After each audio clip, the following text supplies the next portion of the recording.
Most people who walk around wearing gold jewelry don't even know they're sitting in a place that can be worth thousands of dollars, or they're basically wearing copper and pretending to be an investment.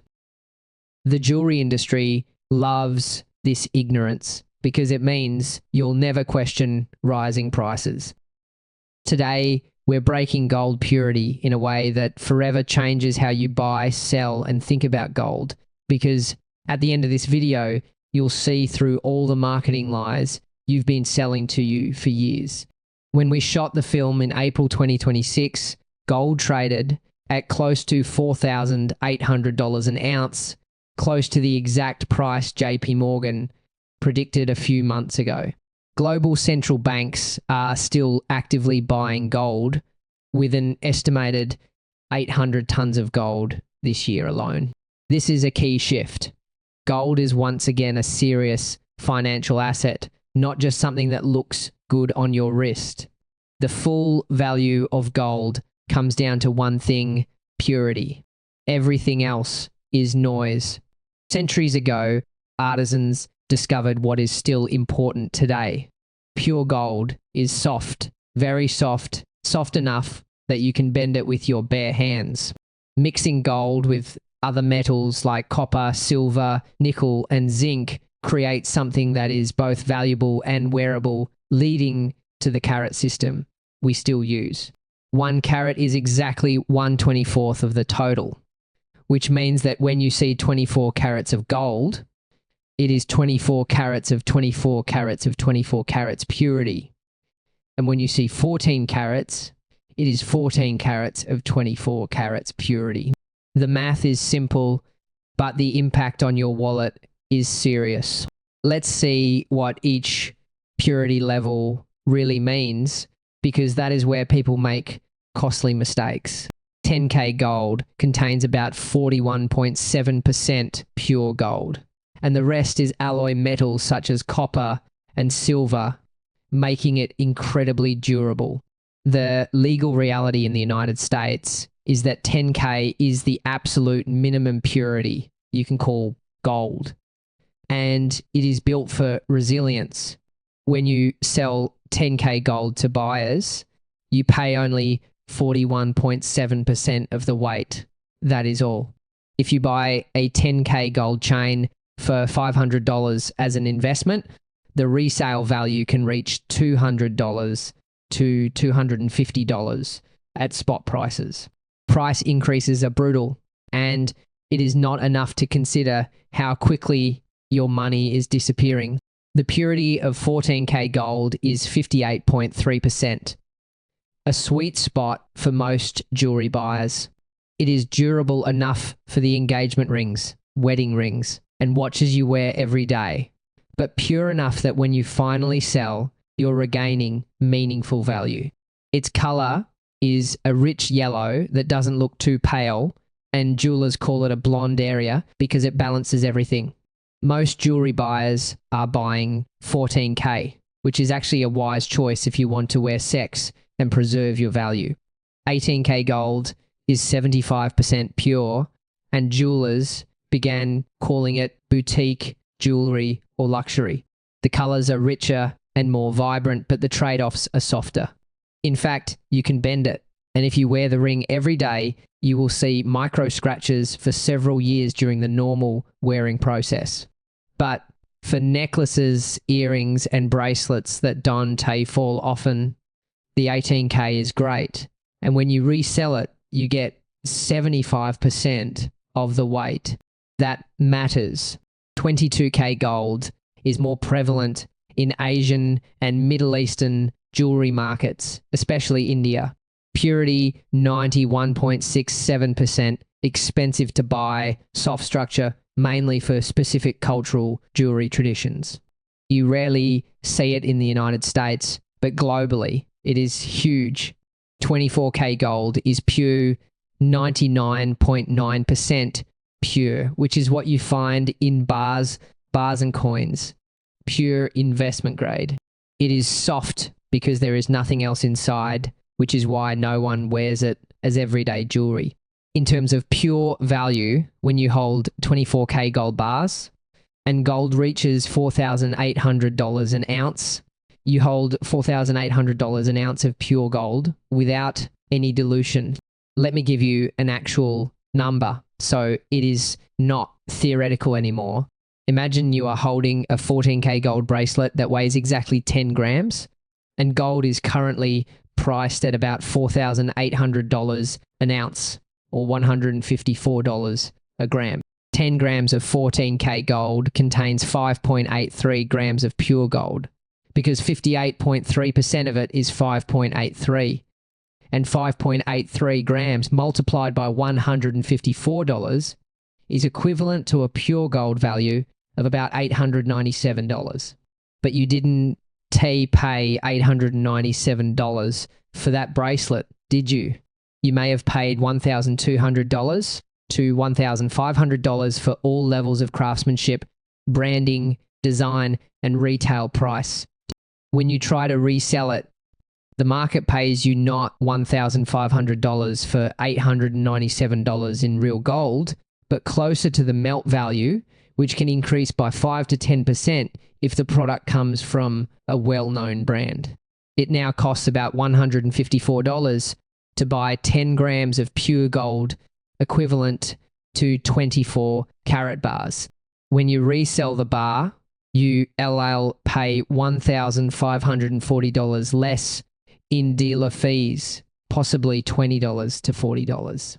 That is the real difference between buying jewelry and buying gold. When you buy a piece of jewelry, you don't just buy gold, you buy gold plus labor, design, retailer profits, and all the overhead of the store. A typical jewelry store will raise the price of jewelry 3 to 5 times, sometimes even higher. When you walk into a jewelry store and see a $1,000 14K gold chain, you feel like you are investing in gold at market prices. It felt good. But here is what happened behind the scenes. The store bought the wholesale chain for about $300 to $350 in pure gold, plus $150 to $200 in labor and design, and then tripled the list price and sold it to you for $1,500 to $1,800. They sold it. So you think you can get it for $1,000. 3 years later, you sell the chain and the buyer pays you the melt value, the amount of pure gold at the spot price of the day. If there is no significant volatility in gold, you are considering restoring the real value of gold to $350 to $400, which means you have just lost $600. This is not an investment, but a markup with an expiration date. Gold bars work differently because you buy pure gold without an art markup or retail fee. When you buy an ounce of 24K gold bars, traders, markup is transparent and small, usually 3 to 5% higher than the spot price. At $4,800 an ounce, you may have to pay $4,950 to $5,050 for gold bars, and the $150 to $250 spread is just a cut for traders. There are no hidden art price increases, no retail fees, no labor profits, which is why these numbers are much cleaner. When you sell that bar back, you get the spot price minus a small amount of pre-disclosed dealer fees. Suppose gold falls to $4,600 and you sell your bar for about $4,600. You lose $200 from the purchase, but that is what the market is doing, not how you are blackmailed by middlemen. Gold gives you liquidity and pricing transparency because everyone knows exactly the value of an ounce of gold. You can sell it immediately and the market determines the price. What is the downside? Not pretty, not wearable, pure function, no aesthetic value. But jewelry provides something that gold bars don't give you, and that is that you can wear it and feel it every day. If you buy a beautiful 18K gold necklace designed by a respected jeweler and wear it for 20 years, you get value beyond metal. You feel good about it. It becomes part of your identity. And when you wear it, it gives you a certain feeling. It is real value, and it is worth acknowledging that people are legally paying a premium for it. But you need to be honest about why you bought it. Do you buy it because you really like it and wear it all the time? Or really, when you buy it, you maintain its value like an investment? Because if it is the latter, you'll be disappointed. The 2026 data are interesting. Gold jewelry sales have declined compared with gold purchases, indicating that investors have seen through the price increase game. Smart money is getting into nuggets and coins, just playing with the appreciation of gold prices. The jewelry market is now dominated by people who buy for emotional value rather than investment value. Some people here are smart enough to buy pure gold jewelry from well-known jewelers with strong secondary markets. When you buy 18K Cartier or Tiffany jewelry, when you sell it, you may actually recover 70 to 80% of the purchase price because the brand itself has resale value.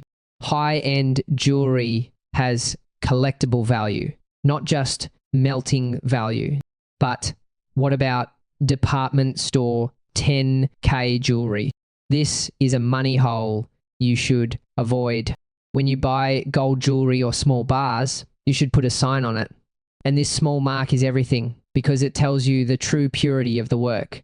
Look for 10K or 417, which means 10 divided by 24 equals 0.417. 14K or 585 equals 14. Divided by 24 equals 0.585. 18K or 750 equals 18 divided by 24 equals 0.75. 22K or 917 equals 22 divided by 24 equals 0.917. And finally, 24K or 999 or 9,999 equals pure bars.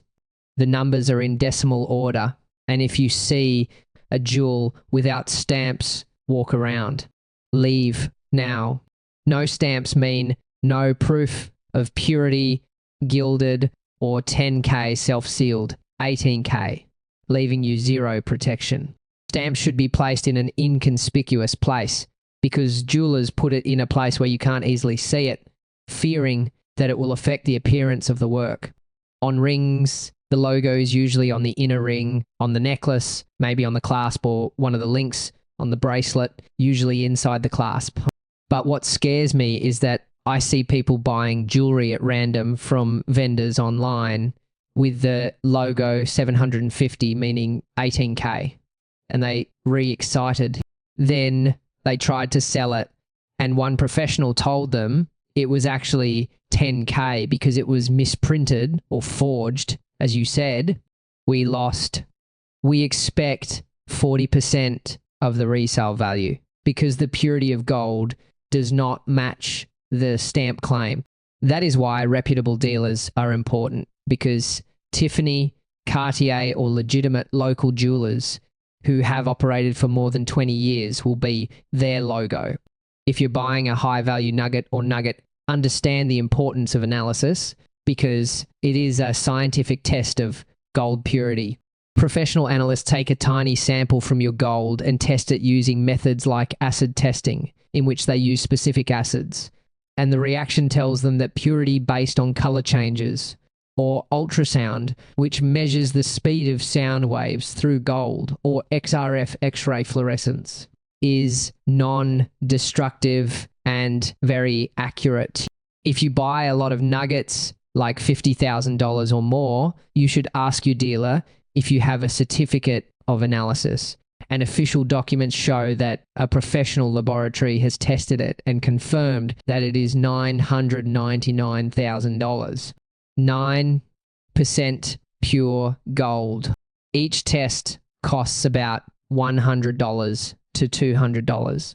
But for big purchases, insurance is worth it. For smaller jewelry purchases, you rely on the seller's logo and reputation, which is why going to a large retailer or a rough online seller is burned. These should stop you right away. The first warning is that there is no sign of anything on the necklace, especially items claiming 14K or higher.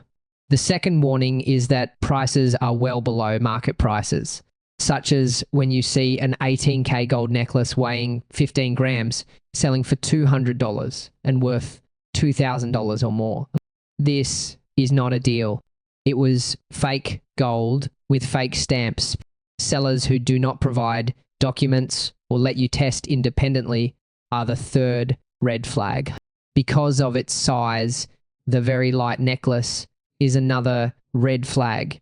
And because of the density of gold, 18K gold feels heavy. So if you hold something that looks heavy but feels like air, it is heavy. It is a red flag. It could be hollow or gilded. Finally, the seller pushes you to buy before the price falls. And selling down is the international language of extortion. In April 2026, gold absolutely soared to $4,800 an ounce, which is not random because there are specific reasons to push it. Understanding them helps you understand whether buying gold now really makes sense. Governments around the world are selling dollars and diversifying into gold, which is the first reason. In 2026 alone, the central bank bought about 800 tons of gold, which is a crazy demand. China, Russia, and India are all accumulating because gold has no counterparty risk. When you hold gold, no government can freeze or devalue your assets through inflation. It is physical. It is yours. Geopolitical uncertainty is the second biggest driver because we live in a world of multiple persistent conflicts, trade tensions, and economic frictions. When geopolitics became scary, capital flowed into safe havens, and gold was the ultimate safe haven asset. In times of uncertainty, institutions and the rich are shifting money from stocks to gold, and that is what is happening now. Even if inflation falls from its peak, there are still concerns about currency depreciation, which is the third factor. Gold is the ultimate inflation hedge, and when you have physical gold, no matter how much money the central bank prints, you have something that can maintain purchasing power. This is basically a bet on a weaker currency. The possibility of a weaker dollar is a fourth consideration because gold is denominated in dollars. And when the dollar weakens, gold becomes cheaper for international buyers and increases demand. Given the level of federal debt, the long-term strength of the dollar is a reasonable problem. Finally, interest rate expectations suggest that interest rates may fall from current levels, which is the fifth factor. When interest rates are low, bonds and savings accounts don't give you much money and gold doesn't pay interest. But when interest rates fall, gold becomes more attractive than bonds. The expected shift is driving money to gold. JP Morgan Global Research predicts gold will rise to $5,000 an ounce by the fourth quarter of 2026. Serious institutional analysts called Morgan Stanley believes the rebound is continuing, with some analysts targeting long-term prices of $5,000 to $6,000 or higher. Are all these guaranteed? No, absolutely not, because gold may pull back 15 to 20% in the short term, as in any market. But structural drivers, central bank demand, geopolitical factors, and inflation concerns will not disappear. What is interesting in the data is that we see gold prices rising 47% between March 2025 and March 2026, with smaller recent gains driven by the central bank and more frequent purchases of gold bars by investors and institutions as they panic about the future of 2026. Years ago, retail currencies were catching up with institutional currencies. If you want to buy gold now, different purity suits a completely different strategy. 10K jewelry is not purchased as an investment because you are paying for wear resistance. And the lower the purity, the better the durability of daily wear. Just accept the fact that the markup and resale value are sketchy. If jewelry is beautiful and you like it, buy it, but don't expect it to appreciate like gold. 14K jewelry follows the same logic, with purity better than 10K. So it is more recycled for resale, but it still needs a substantial increase in price. For investment-minded buyers, this makes more sense than 1K, but it is still not a pure game. 18K jewelry requires a different approach, because if you are buying boutique jewelry, this is the minimum purity you should consider. You get 75% pure gold, and for luxury brands, the resale value is significantly better than the lower carats. If you really want to profit from the upward trend of gold, I will put 24K gold bars here, because you will buy gold bars, coins, and even small denominations at a transparent cost and a small increase in price. You get a 100% appreciation in gold. Let me show you the math. Imagine buying $5,000 worth of gold today at a spot price of $4,800 an ounce. Option A means you buy 10K jewelry and get only 41.7% of the weight for $5,000. Just as $5,000 gets $2,085 pure gold.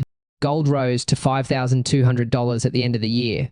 Pure gold is now worth $2,260, $5,000 to buy $175, yielding 3.5%. It was horrible. Option B means you buy 24K gold, about an ounce for $4,800, plus a $150 markup equals $4,950, and you have $4,800 worth of pure gold. Gold goes up to $5,200. You sell gold bars, you get about $5,200. You make $250 on a $4,950 investment with a return of 5%. Zoom in, if you buy $50,000 in gold bars, $250 becomes $2,500 in profit. When you understand the difference, the math is complicated, which is why serious gold investors buy gold instead of jewelry. Should you buy gold in April 2026 now? It is $1 million question, and I won't tell you what to do, but the data show that gold has historically been a multi-year asset, not an intraday asset. If you think gold will reach $5,000 to $6,000 in the next 12 to 24 months, the current price is really not that high relative to the potential increase. But if you buy 10K jewelry and want gold to rise, you miss the whole point, because the structural advantage has disappeared. If you rely on time, buy gold. If you like it, buy jewelry and you wear it all the time. If you're buying jewelry, here is what I did, right? First, they can only be purchased from well-known dealers like Tiffany, Cartier, large jewelry stores, or local jewelers with more than 20 years of history. You pay more, but what you get is authenticity and potential resale value, which is important in the future. Second, be sure to check Hallmark in person, unplug the phone if necessary, and use the magnifying glass function to confirm that it is saying what the seller claims. Third, documents are needed because proof of authenticity, weight, and purity comes from real jewelers who support their work. Fourth, for engagement rings or important items, get an independent assessment from a certified gemologist unrelated to the original retailer to protect you from overpayment.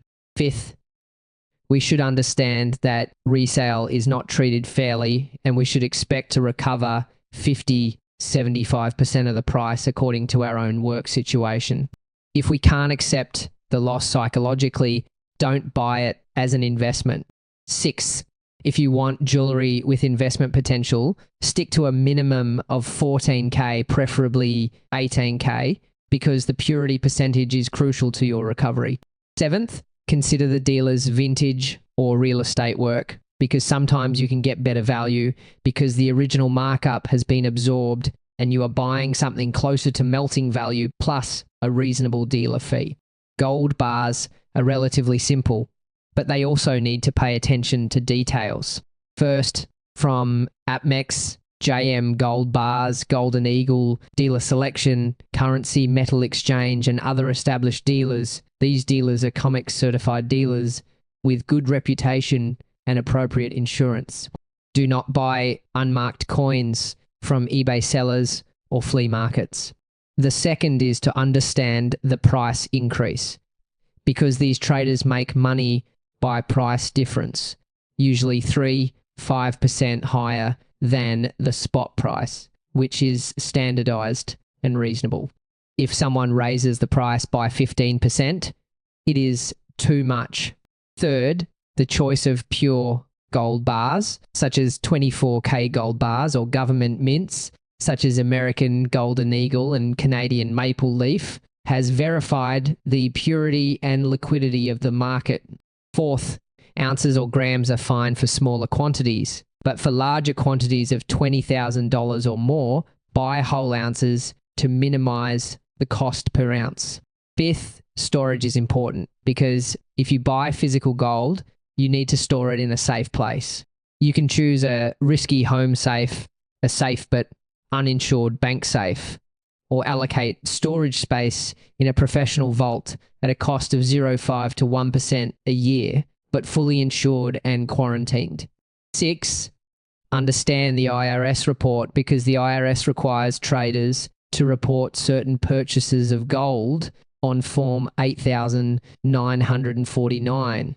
If a single transaction buys more than 100 ounces of gold bars, it will be reported, which is not a bad thing.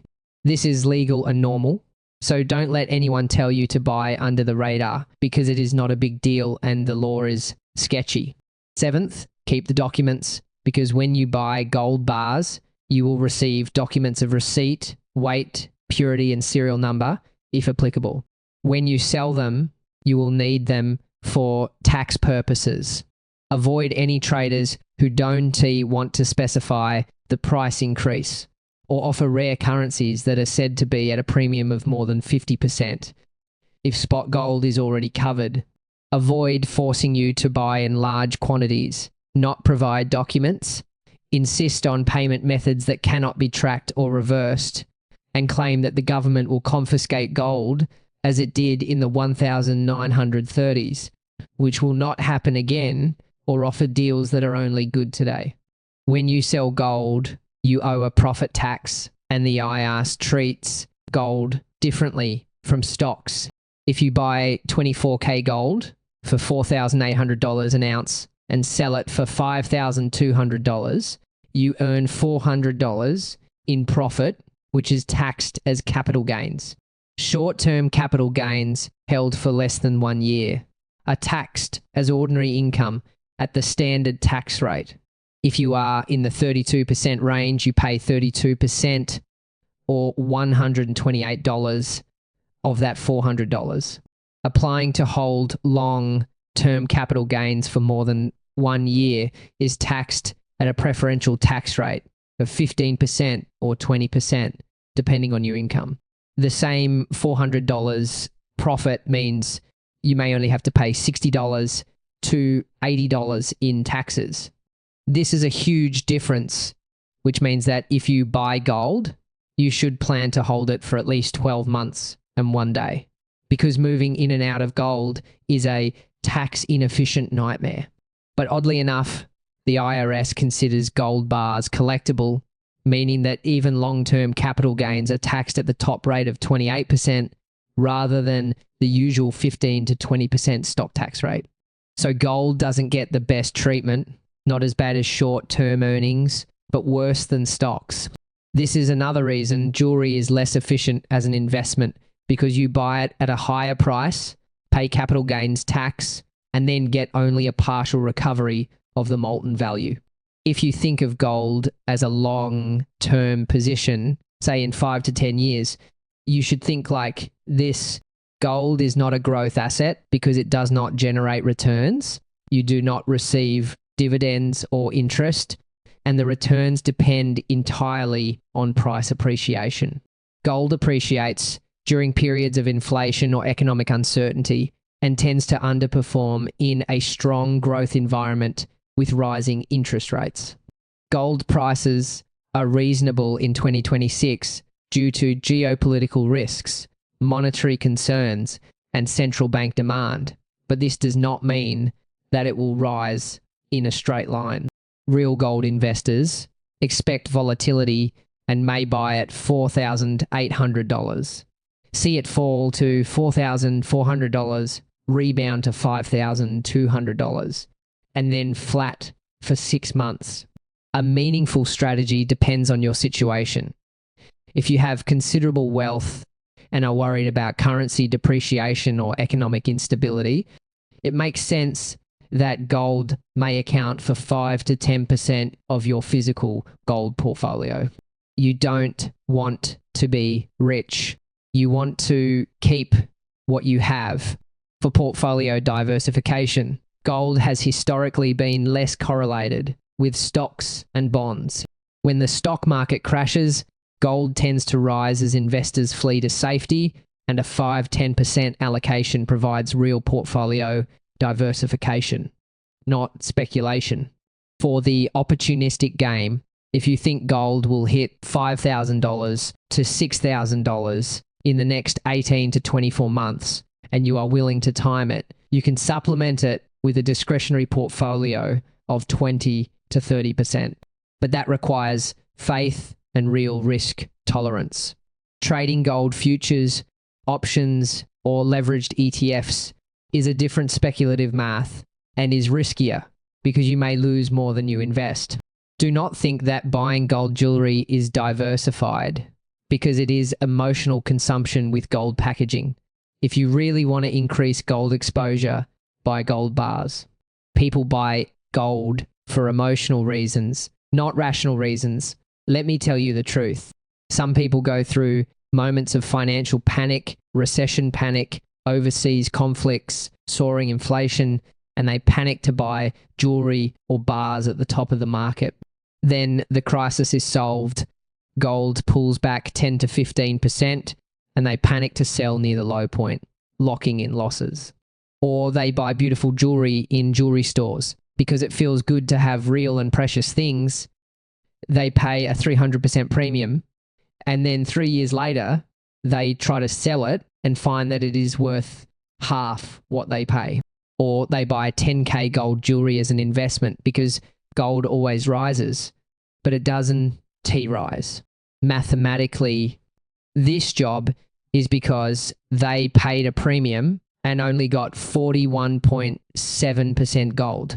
The root of these mistakes is that you don't understand the fundamentals and you understand them now. So don't be that person.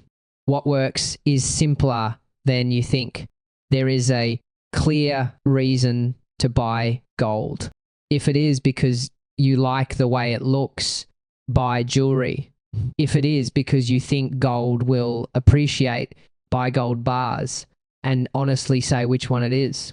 When considering expected benefits, learn what you're paying by understanding price increases, tax implications, storage costs, and all of these factors.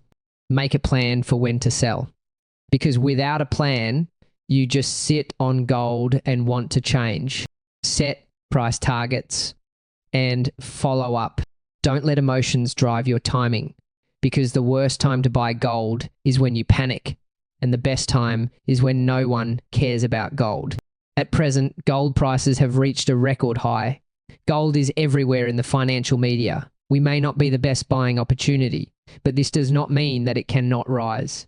Measure your position correctly, because if you buy gold as insurance against currency depreciation, 5 to 10% of your portfolio is enough. You don't have to go all out. Only with a high degree of confidence in timing can we go all out. Keep it simple, because 24K bars are simple. You know what you have. The cost is transparent and don't be tempted to buy currency or rare nuggets at a so-called 40% premium. Complexity costs you money. Here is what you need to learn. Gold purity determines the actual value in carats, with 24K gold bars as pure gold, 14K jewelry as 58.3% gold, and 10K jewelry as 41.7% gold. Everything else is alloy, and the purer the gold, the higher the value recovery rate at resale. Jewelry is wearable. You pay a huge markup, and the resale value is rough. Unless you buy from a luxury brand with a real secondary market, you are expected to recoup 50 to 70% of the purchase price. This is not investment, but consumption. Gold bars are pure, you pay a small markup, and the resale value tracks the spot price. If you buy gold because you believe in its appreciation potential, then gold is the only way this math makes sense. We are at an interesting moment with gold approaching $4,800 an ounce, central banks buying heavily, and real geopolitical uncertainty everywhere. There are strong structural reasons for gold, but that doesn't mean you should panic and buy or chase the price. If you are worried about monetary or macro stability, the smart positioning here may be 5-10% of the physical gold portfolio. If you want to buy from a reputable dealer, understand the tax implications and have a real reason to own it. If you buy jewelry because you like it, not because you think it will make you rich, because these are two different financial decisions. Gold is complicated, but not necessarily mysterious. Now, you know the difference between 10K and 24K, the difference between jewelry markup and gold bar pricing, the difference between spot prices and trader spreads, and you are ahead of 90% of buyers. You make smarter decisions that, over time, translate into real wealth. If this video helps you better understand gold, please tell me your current view of gold in the comments. Are you a gold bar buyer, a jeweler, or a wait and see? I really want to know. If you're interested in more financial content and break down complex topics into practical insights, subscribe, because we're all diving deep from gold to real estate to currency risk. Thank you for your attention. See you next time.